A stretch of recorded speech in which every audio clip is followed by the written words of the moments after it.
মায়া বলল, কি হয়েছে, কথা বলেন না কেন? তখন আমি মায়ার দিকে তাকালাম, তারপর বললাম, বলেন, কি বলবেন? তখন মায়া বলল, আপনি কিসে পড়েন?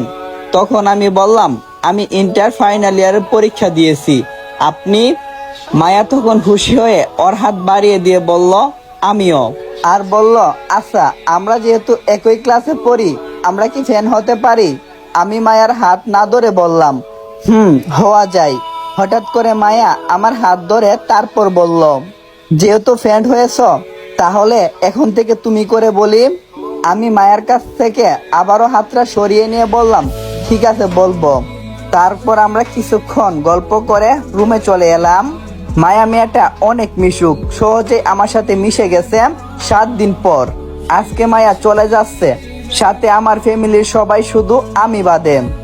একদিন রাতে দাঁড়িয়েছিলাম, যখন নিচে নেমে রুমে যাব, তখন ভাইয়ার রুম থেকে ভাবি ভাইয়াকে আমার ব্যাপারে কি যেন বলছে।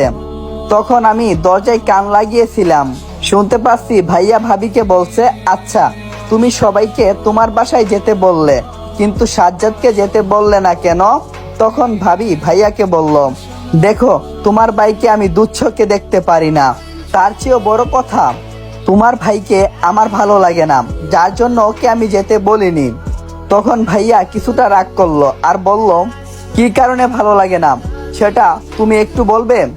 তখন ভাবিও রাগী কণ্ঠে ভাইয়াকে বলে উঠলো, সেটা বলতে পারবো না, বলছি তোমার ভাইকে আমার ভালো লাগে না মানে লাগে না, বেশ, এটা নিয়ে আর কোনো কথা আমি শুনতে চাই না। ভাবির এমন কথা শুনে ভাইয়া কিছু বলল না। ভাবির কথাগুলো শুনে আমার পায়ের নিচের মাটি যেন সরে যাওয়ার মতো। জানি না ভাবি আমাকে কেন পছন্দ করে না, ভাবির কথা শুনে ভালো লাগছে না, তাই আর রুমে গেলাম না, ছাদে চলে গেলাম। ছাদে গিয়ে ভাবির কথাগুলো ভাবছি, তখন হঠাৎ করে কেউ একজন আমার পিছনে এসে দাঁড়ালো। তখন পিছনে তাকিয়ে দেখি মায়া দাঁড়িয়ে আছে।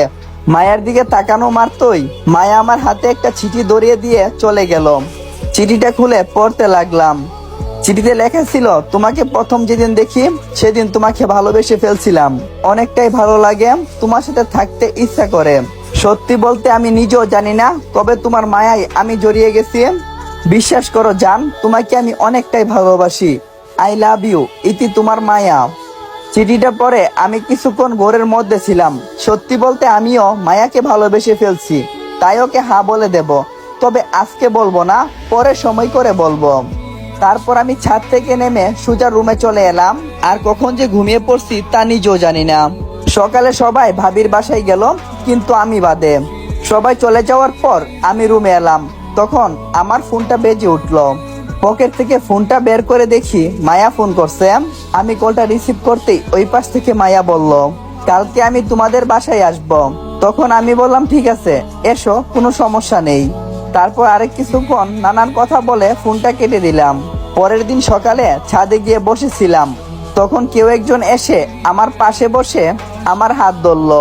তখন আমি তাকিয়ে দেখি মায়া, তাই আমি ওকে বললাম, তুমি কখন এসেছো? তখন মায়া বলল, এই মাত্র এসেছি, এসে তোমাকে খোঁজাখুঁজি শুরু করে দিয়েছি, অনেকক্ষণ খোঁজার পর ছাদে পেলাম। আমি বললাম, আমি বেশিরভাগ সময় ছাদের উপরেই বসে থাকি, তাই আমাকে ছাদেই বেশি পাবে। তারপর আমরা দুইজনে বসে অনেক কথা বলতে লাগলাম। অনেকক্ষণ কথা বলার পর হঠাৎ করে